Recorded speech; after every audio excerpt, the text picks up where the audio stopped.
जय हिंद दोस्तों, जोहार आप सभी का।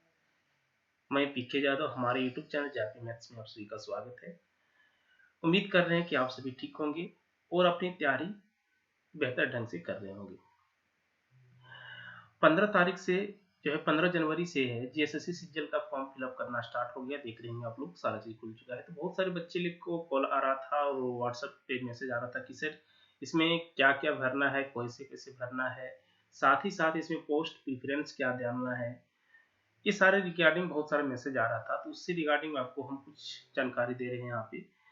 और खास करके आपको पोस्ट से रिलेटेड जो हम जानकारी देंगे, सारा चीज पोस्ट की, खास करके कौन सा पोस्ट क्या है, उसमें कैसे कैसे प्रमोशन होते हैं, आप रिटायर होते होते कहाँ तक पहुंचेंगे, वो सारी जानकारी आपको देंगे। ठीक ना। फॉर्म तो भरना आप खुद से भी समझ सकते हैं, या तो फिर हम इसके वीडियो के अंत में आपको फॉर्म भरने के लिए बता देंगे कि किस तरह से फॉर्म भी आप फिलअप करेंगे। और आपका जो है, बहुत सारे बच्चे का ये भी रिक्वायरमेंट था, यानी कि पूछा जा रहा था, क्वेश्चन मैसेज आ रहा था कि सर जो है जाति या तो आवासीय जो होगा वो कब का बना होना चाहिए। ये सारी चीज से रिलेटेड हम लोग आज यहाँ पे चर्चा करेंगे। खास करके पोस्ट से रिलेटेड चर्चा करेंगे, कौन सा पोस्ट बेहतर है आपके लिए, कौन सा पोस्ट में क्या काम करना पड़ता है, क्या आपका प्रमोशन का क्या क्राइटेरिया है, कहाँ तक आप पहुंच सकते हैं कौन सा पोस्ट में। वो सारे बात से फिर हम लोग चर्चा करेंगे। ठीक है। वाला है कितना सैलरी आपकी बनेगी, कितना पे स्केल होगा, कौन सा लेवल का आपका जॉब है, आपको क्या करना पड़ेगा, उसके सारे रिलेटेड आपको जानकारी देंगे। उससे पहले आपको एक बार बता दें कि इसमें फॉर्म जो है कौन कौन फिलअप कर सकते हैं, इसका न्यूनतम शैक्षणिक योग्यता क्या होना चाहिए, ये देखिए सारा यहाँ पे लिखा हुआ है। अभ्यर्थियों को आयोग में आवेदन प्राप्त होने की अंतिम तिथि तक स्नातक अथवा समकक्ष उत्तीर्ण होना अनिवार्य है। यानी कि आपको कह रहा है डायरेक्ट, देखो बहुत सारे बच्चे के ये भी रिक्वायर पूछा जा रहा था कि सर हम अपेयरिंग में भर सकते हैं कि नहीं। तो यहाँ पे देखो डायरेक्ट लिखा हुआ है कि अभ्यर्थियों को आयोग में आवेदन प्राप्त होने की अंतिम तिथि, यानी कि जो अंतिम तारीख है इसका 14 फरवरी, ठीक ना, 14 फरवरी जो है 2022 है ना अंतिम तिथि, तक स्नातन अथवा समकक्ष उत्तीर्ण होना अनिवार्य है। यानी कि आपका जो फाइनल रिजल्ट जो है 14 फरवरी 2022 से पहले आ जाना चाहिए। ठीक ना। तभी आप इस फॉर्म को डाल सकते हैं सबसे पहले। दूसरी बात है इसमें, देखो कहता है क्या, उपर्युक्त अनिवार्यता योग्यता के अतिरिक्त अभ्यर्थियों को मैट्रिक यानी कि 10th 10वीं कक्षा एवं इंटरमीडिएट यानी कि 10+2 कक्षा झारखंड राज्य में अवस्थित मान्यता प्राप्त शैक्षणिक संस्थान से उत्तीर्ण होना अनिवार्य होगा तथा अभ्यर्थी को स्थानीय रीति रिवाज, भाषा एवं परिवेश का ज्ञान होना अनिवार्य होगा। कह रहा है क्या कि आपको जो है झारखंड में मान्यता प्राप्त किसी भी संस्थान की जो संस्था है उससे आपको 10 इंटर और 10th करना है। ठीक ना। चलिए, तो सबसे पहले दोस्तों हम आपको बता दें कि इसका जो भरने का जो डेट है वो कब कब भर सकते हैं। ठीक है। तो चलिए, कौन कौन भर सकते हैं आपको पता चल गया ना। अब देखिए ये कब तक आप भर सकते हैं, यहाँ पे देखिए दिया हुआ है कि आपका रजिस्ट्रेशन करने का सूचना दर्ज करने हेतु दिनांक 15/1/2022 11 बजे पूर्वाह्न से दिनांक 14/2/2022, यानी क्या, वैलेंटाइन डे आपको पता ही है ना सारा चीज। तो अब तक आप मध्य रात्रि तक फॉर्म को भर सकते हैं। फी का भुगतान जो है, यदि आप नए कैंडिडेट हैं, पिछली बार जो है 2019 में आप फॉर्म फिलअप नहीं किए थे, तो आपको फी लगेगा, वो फी आप 16 फरवरी तक फी को आप पेड कर सकते हैं। ठीक ना। सबसे पहले हम लोग देखें इसमें क्या, कि आप ग्रेजुएशन, आपको मिनिमम ग्रेजुएट होना चाहिए। 14 फरवरी 2000 पहले से आपका ग्रेजुएशन होना चाहिए। ठीक ना। आपका जो मैट्रिक और इंटर जो है झारखंड से होना चाहिए। दूसरा जो है इसका मेन, आप कितने साल तक आप भर सकते हैं, देखो यहाँ पे कह रहा है क्या कि आपका जो एज सीमा है न्यूनतम आपका 21 वर्ष होना चाहिए। कम से कम 21 साल से अगर आप छोटे हैं तो आप नहीं भर सकते हैं इस फॉर्म को। और आपको कह रहा है कि अधिकतम उम्र सीमा जो है 25/1/2016 द्वारा जो है निर्धारित किया गया है। अनारक्षित को जो है दिया गया है कितना, 35 वर्ष। और जो है OBC 1 OBC 2 को दिया गया है 37 साल। ठीक ना। यानी कि वो 37 साल तक इस फॉर्म को भर सकते हैं। ठीक है। अब हम लोग यहाँ पे देखो जो मेन चर्चा करने वाले थे आज, कि कौन सा पोस्ट है और कैसा कैसा पोस्ट है, वो सारा चीज पर आज हम लोग चर्चा करने वाले हैं यहाँ पे। ठीक ना। तो देखो यहाँ पे जो सबसे पहला पोस्ट आपको जो दिख रहा है, सहायक प्रशाखा पदाधिकारी। ठीक ना। इसको हम लोग इंग्लिश में बोलते हैं असिस्टेंट सेक्शन ऑफिसर। ठीक ना। Assistant section officer. अब यहाँ पे देखो ये जो है असिस्टेंट सेक्शन ऑफिसर जो है ये समूह ख का है। ठीक ना। यानी कि ये ग्रुप बी का जॉब है। बहुत मस्त अच्छा जॉब है। इसका कहता है कि पे मैट्रिक्स लेवल जो है, यानी कि जो यहाँ पे लेवल जो है पे स्केल के लेवल से या लेवल 7 का जॉब है, ये बहुत अच्छा जॉब आपको माना जाएगा। आपका कहता है कि इसमें जो है पेमेंट आपको 44,900 से इसका जो है 1,42,400 तक है, यानी कि वन हैंड आपको देखें इन हैंड आपका जो पेमेंट इसमें बनने वाला है वो लगभग आपका 62 से 65,000 के बीच में बनने वाला है, यदि आप रांची में पोस्टेड होते हैं तो, ठीक है। सबसे पहले देखो इसका जो पोस्ट होता है, इस पोस्ट में आपको करना क्या होता है। सबसे पहले देखो ये जो पोस्ट है सहायक प्रशाखा पदाधिकारी, ये इसमें आपको क्या है कि फाइल से रिलेटेड आपको काम करना होता है, यानी कि आप डिसीजन मेकिंग होते हैं यहाँ पे, ठीक ना। आप किसी भी फाइल को जो होता है आपको सबसे पहले फर्स्ट डिसीजन आपको जो है डिसीजन मेकिंग आपको इसीलिए बोले कि फर्स्ट डिसीजन आपको लेना पड़ता है। कोई भी फाइल आपके पास आता है किसी भी मुद्दे से रिलेटेड जो भी फाइल आएगा उसमें यार आपको पहले डिसीजन देना पड़ेगा, और आप ही के डिसीजन के आधार पर आपका जो सीनियर्स होगा, जैसे एसओ हो गया, यूएस हो गया, डीएस हो गया, डायरेक्टर हो गया, ज्वाइंट सेक्रेटरी हो गया, ये सारा चीज जो होता है फिर आपको बढ़ने जाता है कि सबसे पास जो आपके फाइल आएगा उसमें जो आप डिसीजन लेंगे आप ही के आधार पर आगे जो फॉरवर्ड होगा वहां पे डिसीजन लिया जाएगा, ठीक ना। तो आप कह सकते हैं कि इसको डिसीजन मेकिंग आपका होता है, यानी कि आप फाइल से रिलेटेड अब यहाँ पे काम होगा, किसी का भी जो होगा बहुत बड़े बड़े सीनियर का जो फाइल्स आपके पास जाएगा, ठीक ना, उस फाइल से रिलेटेड आपको काम करना होगा यहाँ पे। देखो ये बहुत ही रिस्पॉन्सिबिलिटी जॉब होता है, बहुत ही इसमें थोड़ा सा आपको सतर्क भी बहुत सारा चीज रहना पड़ता है, गलती ना हो किसी चीज को सारा चीज ध्यान में रखना पड़ता है।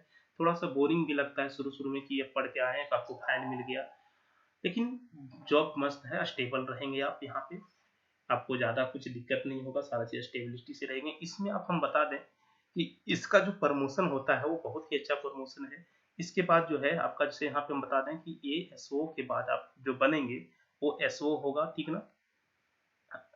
आपको है असिस्टेंट सेक्शन ऑफिसर के बाद आप सेक्शन ऑफिसर बनेंगे, सेक्शन ऑफिसर के बाद आप बनेंगे अंडर सेक्रेटरी बनेंगे, यूएस बन जाएंगे, यूएस के बाद आप बनेंगे यहाँ पे डीएस बनेंगे, ठीक ना, डिप्टी सेक्रेटरी बनेंगे, उसके बाद आपका डायरेक्टर बनेंगे, ठीक ना, और डायरेक्टर के बाद इसका जो लास्ट में आप बनेंगे वो जेएस बनेंगे, ज्वाइंट सेक्रेटरी बनेंगे। तो यहाँ पे देखो इसमें इसका प्रमोशन जो है लास्ट में आने की एस ओ से जाकर के एसओ, एसओ से जाकर के यूएस, डीएस, डायरेक्टर और ज्वाइंट सेक्रेटरी।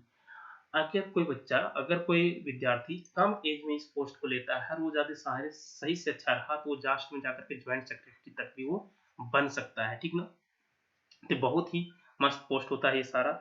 यहाँ से जो है आपका यूएस से आपको लेकर के ग्रेड 1 का जॉब स्टार्ट हो जाता है, ठीक ना, अब 1 लेवल का जॉब स्टार्ट हो जाता है यहाँ से सारा चीज। तो ये आपका प्रमोशन लेवल है, इसमें बहुत ही अच्छा प्रमोशन होता है और बहुत ही अच्छा पे स्केल है, एक टेंशन फ्री जॉब है, आप आराम से इसमें हंसी खुशी जिंदगी बिता सकते हैं, ठीक ना। और दूसरी बात रह गया कि यहाँ पे जो है आपका सिर्फ फाइल से रिलेटेड काम रहेगा, बहुत ज़्यादा कुछ काम नहीं है, तो आराम का भी वर्क है, लेकिन हाँ सिर्फ प्रेशर है, ऑफिशियली टाइम आपका रहेगा, सेपरेट टाइम्स में जाना है और आ जाना है, ठीक है। दूसरा आपको यहाँ पे देखिए जो है कनीय सहायक, कनीय सचिवालय सहायक, ये जो है कनीय सचिवालय सहायक जो है इसको बोलते हैं जूनियर सेक्रेटरी असिस्टेंट, ठीक ना। इसका नाम जो है जूनियर सेक्रेटरी असिस्टेंट है, इंग्लिश में इसको हम लोग बोलते हैं। ये ग्रुप ग का एग्जाम, यानी कि ये सी का, ग्रुप सी का जो पोस्ट है इसमें जो है ये लेवल 2 का है, इसमें से सबसे कम लेवल इसी का है, ठीक ना, और सबसे कम पेमेंट भी आपको इसी में मिलेगा यहाँ पे इस जॉब में।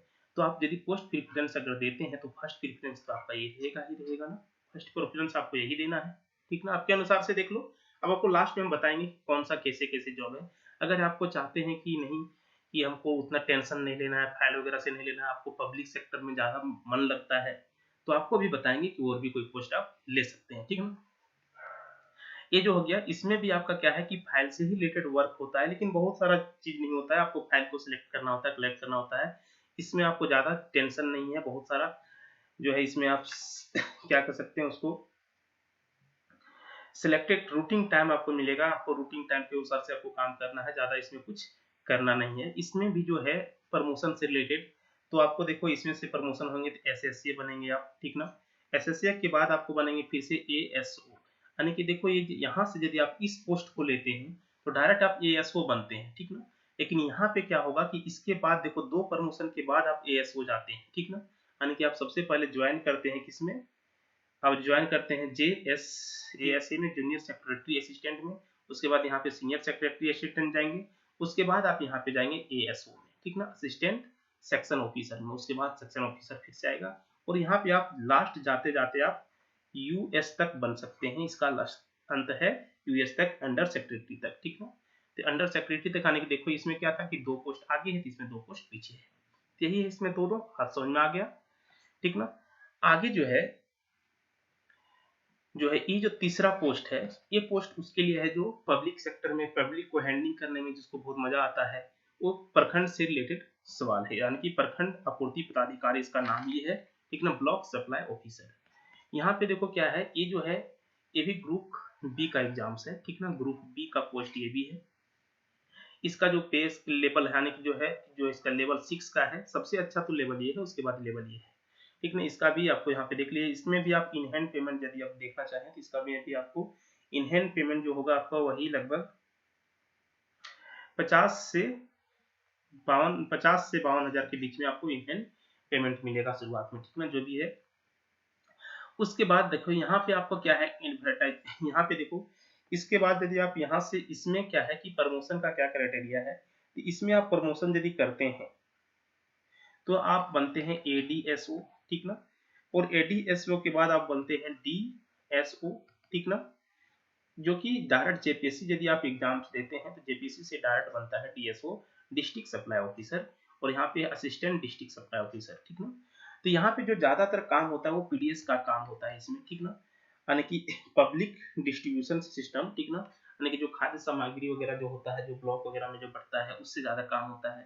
तो देखिए ये पोस्ट जो है खास करके करप्शन से रिलेटेड क्वेश्चन से यहाँ पे पोस्ट है, यहाँ पे बहुत ज्यादा करप्शन होता है, और जो जैसा कि अभी हम लोग को देखते हैं तो यहाँ पे आपका जो है करियर भी थोड़ा सा ध्यान में रखना पड़ेगा, हर चीज को सुधारना पड़ेगा, अपने आप को सही में रखना पड़ेगा। यदि आपको ऑफिसर्स बनते हैं, अभी आप तो पढ़े लिखे हैं, थोड़ा आपको इसको भी सुधारना पड़ेगा, लेकिन यहाँ पे आप क्या हो सकता है कि आपको बहुत सारा सतर्क रहना पड़ेगा, और नहीं चाहते हैं कि हम उस लायक हैं तो फिर आप बहुत इंटरेस्टिंग यहाँ पे है, आप जा सकते हैं, ठीक ना, ये ऐसा जॉब है। तीसरा जो जॉब है यहाँ पे, जो नेक्स्ट जो जॉब है इसका, वो प्लानिंग असिस्टेंट का है, और ये जो प्लानिंग असिस्टेंट है ये जो है नया इसका नाम है, ठीक ना, जो नया इसमें जॉब आया है, इसमें कुछ ज्यादा वैसा कुछ नहीं है, ये ग्रुप सी का भी ये भी है, इसमें भी क्या है ये देखो, इसमें ज्यादा पोस्ट भी नहीं है, इसमें बहुत कम पोस्ट भी है, ये लेवल 5 का जॉब है, ठीक। तो आप सिंपल से यहाँ पे ध्यान में रखो कि अगर आप पोस्ट प्रेफरेंस देना चाहते हैं, और अगर सबसे पहले आप चाहते हैं कि बहुत ज्यादा हमको पब्लिक से हमको मिलना है, यानी कि यहाँ पे जो वर्क आपको करना रहेगा, जो यहाँ पे प्रखंड आपूर्ति पदाधिकारी है, ये ऑफिस भी है और फील्ड वर्क दोनों है। अगर आपको फील्ड वर्क पसंद है तो आप बेहिचक फर्स्ट आने की इसको दो, फर्स्ट आने की थर्ड वाला को पहले प्रेफरेंस में रखो, उसके बाद फर्स्ट को रखो, ठीक ना, उसके बाद आप 2 को रख सकते हैं, फिर लास्ट में आप 4 को रख सकते हैं, ठीक ना, ऐसा। लेकिन अगर आप चाहते हैं कि नहीं हमको पब्लिक वहाँ पे ज्यादा दिक्कत है, यानी कि हमको बाहर नहीं, हमेशा एक जगह स्थिर रहना है, हमको कांस्टेंट रहना है, तो कांस्टेंट रहने के लिए सबसे पहले आप फर्स्ट दीजिए, और उसके बाद यदि आप पेमेंट तो कम है लेकिन यहाँ पे क्या है कि स्टेबल है, आपको टेंशन फ्री नहीं है, एकदम चाहते हैं कि हम टेंशन नहीं लें, तो एकदम टेंशन नहीं लें तो आप ये भी दे सकते हैं, उसके बाद 3, उसके बाद 4 दे सकते हैं। और चाहते हैं कि नहीं सबसे पहले हमको एक मिले, यानी कि हम टेंशन कम लेना चाहते हैं, यानी कि पब्लिक से दूर रहना चाहते हैं, लेकिन ये चाहते हैं नहीं तो फिर हमको उसके बाद नहीं तो हमको ये ले जाए, तो आप ये भी 1, 3, 2 भी आप 4 दे सकते हैं, ठीक है। तो आपको हम सारा चीज बता दिए कि किसमें क्या चीज है, किसमें क्या क्या चीज आपको काम करना पड़ेगा, ठीक ना, समझ में आ गया सारी बात। उसका आपको प्रमोशन के हिसाब से भी आपको हम बता दिए, ठीक ना। स्थानीय निवासी प्रमाण पत्र के लिए जो है, स्थानीय निवासी प्रमाण पत्र के लिए बोले कि अगर आपका जो है STO से है, सब डिवीजन ऑफिसर से यदि बना हुआ है, कहाँ पे, यानी कि आपको सब डिवीजन ऑफिसर से है जो है आपको बना हुआ है, तो आपको SDO से बना हुआ आपको 2/6/2016 के बाद से जो भी है वो सारा आपका मान्य होगा, यानी कि SDO से अगर आप स्थानीय प्रमाण पत्र 2/6/2016 के बाद बनाए हैं तो आपका मान्य होगा, ठीक ना।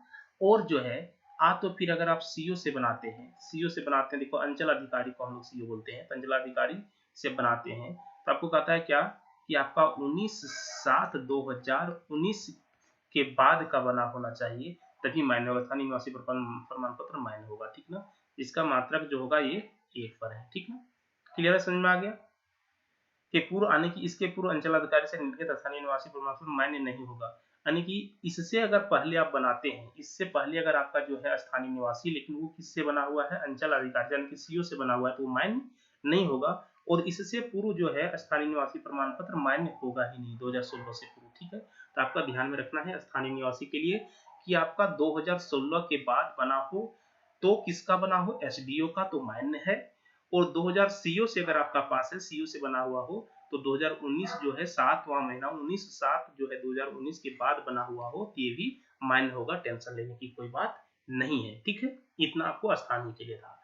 अब ये कास्ट के लिए जो है आपको कह रहा है कि कार्मिक प्रशासन सुधार तथा राज्य भाषा विभाग के प्रांतांक इतना के द्वारा निर्धारित दिनांक 25/2/2019 कह रहा है कि 25/2/2019 को अथवा इसके पश्चात अंचल अधिकारी से निर्गत जाति प्रमाण पत्र जो मान्य होगा। कि इसके बाद 25/2/2019 के बाद यदि आप सीओ से भी बनाए हैं तो आपका जाति प्रमाण पत्र मान्य होगा। कब का, तो 25 फरवरी 2019 के बाद यदि आपका बना हुआ हो और तो सीओ से भी बना हो तो आपका मान्य हो जाएगा। ठीक है ना। लेकिन कह रहा है कि झारखंड राज्य के अत्यंत पिछड़ा वर्ग यानी कि अनुसूची 1 एवं पिछड़ा वर्ग अनुसूची 2 के संदर्भ में दिनांक 29/8/2012 को अथवा इसके पश्चात आयुक्त अथवा अनुमंडल पदाधिकारी के स्तर से निर्गत गए क्रीमी लेयर जाति प्रमाण पत्र जिसका मानक पत्रनेतना पर आधारित है, किंतु जाति प्रमाण पत्र की वैधता समाप्त होने की स्थिति में संबंधित अभ्यर्थियों को कार्मिक प्रशासनिक सुधार तथा राजभाषा विभाग की प्रकल्प संख्या इतना में दिनांक 25 इतना के अधीन पत्र 15 में गैर क्रीमी लेयर स्वघोषणा पत्र स्थापना समर्पित करना अनिवार्य होगा, जिनका मानक प्रपत्र इतना पर आधारित है। देखो आपको कह रहा है क्या, सिंपल आपको ध्यान में रखो कि अभी आपको टेंशन नहीं लेना है। अगर आपका जो है एसडीओ से अगर बना हो जाति, ठीक ना, तो आप 2012 के बाद आपको बना हुआ है तो आपको माइंड होगा। 2012 से भी लिया हुआ है। आप सिंपल देखो कि एसडीओ से बहुत ज्यादा पुराना है दोस्त तो बना दो, ठीक ना, अभी भी टाइम है। लेकिन 2012 से लोग सोचो कि 2015-16 के बाद भी हो आपको तो चलेगा, कोई दिक्कत नहीं। 16 जो है ना, इसी को 16 को मान करके देखो 2016 जो दिया हुआ है, लेकिन यहाँ पे लिखा है 2012 के बाद आपका एसडीओ से बना हुआ हो जाति तो आपका मान्य है। लेकिन कह रहा है कि अगर जो यहाँ पे कह दिया हुआ है, थोड़ा सा देखो क्या कह रहा है, मान्य होगा। लेकिन कहता है कि अथवा अनुमंडल पदाधिकारी से होते जाति प्रमाण पत्र मानक सूचना पर आधारित, किंतु जाति प्रमाण पत्र की वैधता समाप्त होने की अवधि में अगर आपका जाति प्रमाण पत्र की वैधता समाप्त हो गया है तो उस केस में आपको कुछ ज्यादा कुछ नहीं करना होगा। आपको क्या कह रहा है कि सुधार राज्य भाषा विभाग की इतना के अधीन पत्र 15 में गैर क्रीमी लेयर स्वघोषणा पत्र समर्पित करना होगा, तो कर दिया जाएगा, क्या दिक्कत है उसमें, ठीक ना। लेकिन आपका अगर सीओ से बना हुआ हो तो सीओ से बना हुआ तो आपको ध्यान में रखना है कि 25 जो है फरवरी 2019 के बाद से ही बना होना चाहिए अगर सीओ से बना हुआ है। ठीक है, तो ये सारा चीज था आपको जानकारी के लिए। अब इसमें आप देखना चाहें थोड़ा सा इसका सिलेबस देख लो कि इसके लिए आपको पढ़ना क्या क्या चीज है। तो आप तो सिलेबस तो पहले ही देखे हुए हैं। इसमें 3 खंड में आपका एग्जाम्स होने वाला है, ठीक है। 3 खंड में इसका एग्जाम्स होगा, आपको पता ही है। सबसे पहला जो होगा फर्स्ट पेपर जो होगा वो होगा आपका इंग्लिश एंड हिंदी का।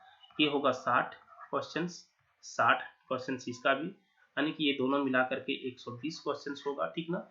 120 क्वेश्चन से दोनों मिला करके आपका होगा। और यहाँ पे आपको क्या है कि ये फर्स्ट पेपर जो है, अब इसमें से दोनों मिला करके आपको 30% नंबर लाना है पास होने के लिए, ठीक ना। यानी कि 120 क्वेश्चन में 30, यानी कि आपका कहें तो कितना हो जाएगा, 36 क्वेश्चन आपको दोनों मिला करके पास करना है। तभी आपका जो है सेकेंड पेपर सॉल्व यानी कि चेक होगा। अब सेकेंड पेपर के लिए क्या है कि आपका रीजनल लैंग्वेज है, कोई खोरठा रखता है, कोई नागपुरी रखेगा, जैसा रखेगा। इसमें जो नंबर ऑफ क्वेश्चंस रहेगा 100 क्वेश्चंस रहेगा। और 100 क्वेश्चंस यहाँ पे देखिए, यहाँ पे भी नेगेटिव है। एक क्वेश्चन सही करेंगे आप तो आपको 3 मार्क्स दिया जाएगा, और एक क्वेश्चन गलत कर देते हैं तो सही में से आपका 1 नंबर काट लिया जाएगा, ठीक ना। ये ध्यान में रखना। यहाँ पे भी आपका वही है कि आपका जो रीजनल लैंग्वेज है, यहाँ पे अभी आपका टाइम रहेगा 2 आवर। यहाँ पे भी टाइम जो है आपका 2 आवर है। यहाँ पे रीजनल लैंग्वेज जैसे खोरठा का हम अगर बात करें तो खोरठा से 100 क्वेश्चन रहेगा, ठीक ना। अब यहाँ पे एक क्वेश्चन अगर आप सही करेंगे तो यहाँ पे भी आपको 3 नंबर दिया जाएगा, और एक गलत कर देंगे तो 1 नंबर काट लिया जाएगा, ठीक ना, माइनस कर लिया जाएगा 1 नंबर। तीसरा पेपर इसका जो है वो है आपका सामान्य ज्ञान का। और इस सामान्य ज्ञान में आपको क्या क्या है, तो मैथ से आपका 20 क्वेश्चन है, ठीक ना। रीजनिंग से आपका 20 क्वेश्चन है, कंप्यूटर से आपका है 20 क्वेश्चन, साइंस से है आपका 20 क्वेश्चन, देख लो कितना हो गया। और है यहाँ पे देखें तो झारखंड जीएस से है आपका 30 क्वेश्चन, 40 क्वेश्चन। जनरल जीएस से है आपका 30 क्वेश्चन। तो कितना हो गया देखो, 30 और 20 70, 70 30 20 70 90 110 और 40 कितना हो जाएगा 150। यानी कि यहाँ पे टोटल 150 क्वेश्चन है आपका। और टोटल जो होगा इसका एक क्वेश्चन सही करेंगे तो 3 नंबर यहाँ पे भी मिलेगा, एक गलत कर देते हैं तो 1 नंबर यहाँ पे भी काट लिया जाएगा। यानी कि यहाँ पे कहें तो 15 45 450 नंबर यही, और यहाँ पे 300 नंबर ये। यानी कि आपका टोटल जो है मिलाकर के 700 नंबर पर आपका मेरिट बनने वाला है। ये आपका सिर्फ क्वालिफाइंग है, ठीक है। दूसरा बात ये भी कह दें कि अगर आप सेकेंड पेपर में आप नहीं पास करते हैं, इसका भी पास होने के लिए क्राइटेरिया है, इसको अगर आप नहीं पास करते हैं तो आपका थर्ड पेपर चेक ही नहीं होगा। तो पास तो आपको हर पेपर में करना होगा, ठीक ना। तो ये 700 नंबर पर आपका प्रोसेस चलने वाला है। अब यहाँ पे मैथ में क्या पढ़ना है, रीजनिंग में क्या पढ़ना है, कंप्यूटर में क्या पढ़ना है, यहाँ पे सारा आपको सिलेबस यहाँ पे दिया हुआ है, देख लीजिए, ठीक ना। इधर आपका सारा सिलेबस दिया हुआ है, तो यहाँ पे आप जा करके डाउनलोड कर सकते हैं। अब तो मेरा टेलीग्राम चैनल पर ये सारा आपको डाला हुआ है, तो वहां से आप इसको देख सकते हैं, ठीक ना। अब रह गई बात कि हम लोग फॉर्म भरेंगे, पोस्ट प्रिफरेंस के बारे में आप लोग समझ में आ गया अच्छा से। अब रह गई बात को हम लोग जब फॉर्म भरेंगे तो फॉर्म में क्या क्या रिक्वायरमेंट है, कैसे फॉर्म को फिलअप करेंगे। तो अगले आप लोग को दिक्कत है तो आप यहाँ पे देख सकते हैं, थोड़ा सा देखो, ज्यादा नहीं, ठीक ना। आप यहाँ पे देख सकते हैं, ठीक ना। जैसे यहाँ पे अगर हम देखें, आप किसी भी फॉर्म से यहाँ से भी आप फॉर्म भर सकते हैं। जैसे सरकारीरिजल्ट.com में जाएंगे आप, तो सरकारीरिजल्ट.com में अगर आप जाते हैं तो अब यहाँ से भी फॉर्म को आप फिलअप कर सकते हैं, ठीक ना। तो देखो अगर हम सरकारीरिजल्ट.com में अगर हम जाते हैं तो यहाँ के बाद आप यहाँ पे देखो ध्यान से कि यहाँ पे जो सरकारी रिजल्ट ये वाला खोलना है, सरकारीरिजल्ट.com.in। उसके बाद अब यहाँ पे जा सकते हैं, देखो इधर क्या कह रहे हैं, एसएससी का यहाँ पे जो है गए आप। अब इसमें से देखो डायरेक्ट यहाँ पे नीचे जाएंगे, सारा चीज यहाँ पे देखो आपको लिखा हुआ है, ठीक ना। कि आप यहाँ पे देख सकते हैं कि कब कब फॉर्म भर सकते हैं। तो 15/1 से पैसा स्टार्ट हो गया है, सारा चीज आपको जो फी वगैरह भी है आपका 100 रुपया है, यहाँ पे सारा चीज ऐसा दिया हुआ है, ठीक ना। ऐसे भी यहाँ पे आप फॉर्म भर सकते हैं, सारा चीज देखो। टोटल जो है असिस्टेंट ब्रांच ऑफिसर जो है इसमें कितना है पोस्ट, तो 384 है। जूनियर सेक्रेटरियल असिस्टेंट में 322। ये सारा चीज यहाँ पे भी आप दिया हुआ है, यहाँ पे भी आप सारा चीज देख सकते हैं, ठीक ना। कैसे कैसे है सेक्शन वाइज करके इसमें दिया हुआ है। ओबीसी का कितना है, जनरल का कितना है, यहाँ पे भी आप देख सकते हैं। अब यहाँ पे बताइए, देखिए यहाँ पे जैसे आपको फॉर्म भरना है अप्लाई ऑनलाइन में जाएंगे, यहाँ से आप सिलेबस को भी अपना डाउनलोड कर सकते हैं, ठीक है। नोटिफिकेशन भी डाउनलोड कर सकते हैं। यहाँ पे आप जाएंगे, यहाँ पे अप्लाई ऑनलाइन में अगर आप जाते हैं तो देखो यहाँ पे सबसे पहले आपको न्यू रजिस्ट्रेशन में जाना होगा, ठीक ना। तो न्यू रजिस्ट्रेशन में अगर आप जाते हैं तो देखो यहाँ पे क्या क्या मांगता है। तो न्यू रजिस्ट्रेशन में अगर आप जाते हैं तो सबसे पहले देखो यहाँ पे क्या है, हैव यू डन पेमेंट, है ना। यानी कि कहता है कि have you done payment for जो है एग्जाम। यानी कि कह रहा है कि अगर आप 2019 में एक बार आप इस फॉर्म को भरे थे और पेमेंट किए थे तो आप यस और नो करेंगे। अगर यहाँ पे आप यस करते हैं तो क्या होता है कि आपका रजिस्ट्रेशन नंबर मांगा जाएगा जो 2019 में आप फॉर्म भरे हैं। अगर आप नहीं भरे हैं फॉर्म तो आप नो कर दीजिए, ठीक ना। तो आपको यहाँ पे फिर से दोबारा पेमेंट मांगेगा। कहता है आर यू इंडियन सिटीजन, आप इंडियन है तो यस कीजिए, नहीं है तो नो कीजिए, या फिर हो गए ही, ठीक ना। Are you local residency of Jharkhand, आपका झारखंड का लोकल रेसिडेंसी है तो यस करो। उसके बाद देखो कहता है कि select your district of local residency, आप किस डिस्ट्रिक्ट से हुआ आपको यहाँ पे डालना होगा। और certificate number of your local residency of Jharkhand, ठीक ना। यहाँ पे सर्टिफिकेट नंबर को अभी आपका स्थानीय का जो है स्थानीय निवासी प्रमाण पत्र का सर्टिफिकेट नंबर भी आपको डालना है। पिछले बार डालना नहीं था, इस बार डालना है, ठीक ना। Local residency certificate issued authority, यानी कि आप किसके द्वारा है, एसटीओ के द्वारा आपका बना हुआ है कि सीओ के द्वारा बना हुआ है, वो यहाँ पे लिखना है, ठीक ना। आपको यहाँ पे सिलेक्ट करेंगे, देखिए अपने आप आ जाएगा, ठीक ना। इस तरह से आ गया ना। यहाँ पे भी सिलेक्ट करेंगे तो यहाँ पे आपका सारा डिस्ट्रिक्ट आ जाएगा, जिस डिस्ट्रिक्ट से आप होंगे वो यहाँ पे फिल कर देना है, ठीक। उसके बाद कहता है यहाँ पे देखो कि date issue of your certificate of local residency, आपका जो है डेट कब का यहाँ पे है सारा। तो यहाँ पे आप क्लिक करेंगे तो आपका कब से वो सर्टिफिकेट में देखेंगे तो आपको डेट दिया रहेगा, तो कब का है वो सारा चीज कर सकते हैं। यदि ईयर होगा, जैसे मान लो 2017 में बनाया तो यहाँ पे 2017 आप सेलेक्ट कर सकते हैं। इस तरह से जनवरी फरवरी यहाँ पे कर सकते हैं, ठीक ना। उसके बाद यहाँ पे देखो कहता है matriculation and intermediate for affiliated school college institute situated with in geographical area of Jharkhand state कह रहा है कि आप झारखंड स्टेट के अंदर से किए हुए हैं, तो वही यहाँ पे लिखना हुआ है। उसके बाद हम कहता है नॉलेज ऑफ लोकल कस्टम्स, और कहता है कि आप झारखंड का लैंग्वेज यदि आप जानते हैं तो आप वॉइस लिखिए, क्योंकि यहाँ पे रीजनल लैंग्वेज के बारे में आपको नॉलेज है तो यहाँ पे लिखना है। उसको कहता है क्या रिजर्वेशन कैटेगरी आप क्या क्या है, ओबीसी 1 में आते हैं, ओबीसी 2 में आते हैं, एससी में आते हैं, एसटी में आते हैं, यूआर में आते हैं, ईडब्ल्यूएस में आते हैं, वही सारा चीज आपको लिखना है। डू यू बिलोंग्स टू प्रीमिलिट्री ट्रिबल्स, यानी कि आपको यदि कुछ है यहाँ पे दिक्कत है तो आप यहाँ पे लिख दीजिए, फिर वहाँ पे उसका प्रकार लिखना पड़ेगा, सारा चीज यहाँ पे वही है। उसका जो है सर्टिफिकेट नंबर डालना पड़ेगा, सर्टिफिकेट यहाँ पे क्या क्या है सारा चीज डालना पड़ेगा, डेट ऑफ इशू सर्टिफिकेट डालना पड़ेगा, ठीक है। उसके बाद कहता है क्या कि are you person with minimum 40% disability, यानी कि आपको यदि विकलांग वगैरह है तो उसकी भी आपको यहाँ पे डालना है, उसका सर्टिफिकेट भी डालना पड़ेगा, ठीक ना। इशूड बाय बोर्ड जो है सारा चीज यहाँ पे डालना पड़ेगा, सर्टिफिकेट का नंबर्स वगैरह कब इशू हुआ है सारा चीज। Are you an ex serviceman, क्या आप एक्स सर्विसमैन हैं, तो यहाँ पे आप एस कीजिए, नहीं है तो नो कीजिए। एक्सपीरियंस इन डिफेंस, यदि आपका डिफेंस में एक्सपीरियंस है तो कीजिए, नहीं है तो नहीं कीजिए, यदि वहाँ पे है तभी मांगेगा फिर नहीं मांगेगा, ठीक ना। एक सर्विसमैन सर्टिफिकेट नंबर आपको डालना पड़ेगा यदि आप यहाँ पे एस करते हैं तो। फिर यहाँ पे देखो कहता है, देखिए यहाँ पे ये भी ध्यान में रखो कि जो स्टार वाला जितना भी है रेड स्टार वाला वो आपका भरना कंपलसरी है, ठीक ना। कहता है कि do you claim reservation under sports quota, यानी कि अब स्पोर्ट कोटा से हैं तो उसको आप यहाँ पे भरिए, एस करेंगे तो एस हो जाएगा, नो करेंगे तो नो हो जाएगा, और यदि एस करेंगे यहाँ पे तो सारा चीज अपने आप आ जाएगा कौन सा टाइप की है, ठीक ना। और नो कर देंगे तो फिर नहीं आएगा, ठीक ना।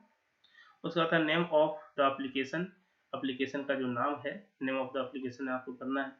फिर जेंडर जो भरना है, आप क्या जेंडर है उस तरह से भरना, मोबाइल नंबर यहाँ पे डालना है, कन्फर्म मोबाइल नंबर 2 बार डालना है, ईमेल डालना है। फिर देखिए मोबाइल नंबर और ईमेल जो है आपको हमेशा अच्छा डालना है, ध्यान से डालना है, ताकि उसमें हमेशा अपडेट आपको मिलते रहे, क्योंकि झारखंड का जॉब है आपको। उसके बाद देखो यहाँ पे क्या है, कैप्चा कोड डालना है। उसके बाद यहाँ पे आप क्या कर देना है, सबमिट एंड कंटिन्यू।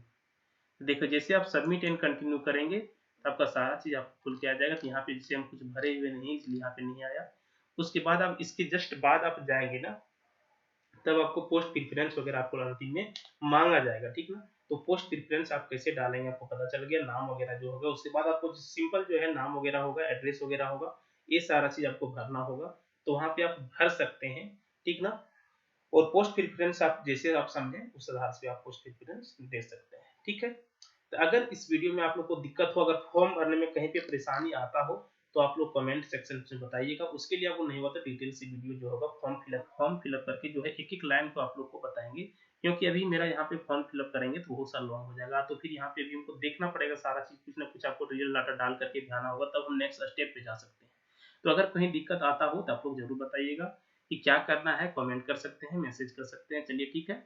और आप लोग लग जाइए, अच्छा से बेहतर से तैयारी कीजिए। और आप लोग को बता दें कि मेरे चैनल पर आपको खोटा का जो है क्लास बिल्कुल फ्री सारा मिल रहा है और आगे मिलते रहेगा। और प्लस में आप मैथ और रीजनिंग का अगर पेड कोर्स लेना चाहते हैं तो आराम से आप कर सकते हैं, ठीक ना। प्लस में आपको बता दें कि मैथ का जो है शाम में 7 बजे से हम लोग यूट्यूब पर डायरेक्ट रेगुलर क्लास चल रहा है एडवांस मैथ का। और आप लोग देखे भी होंगे 2016 में एडवांस मैथ का बहुत सारा वेटेज है, ठीक ना।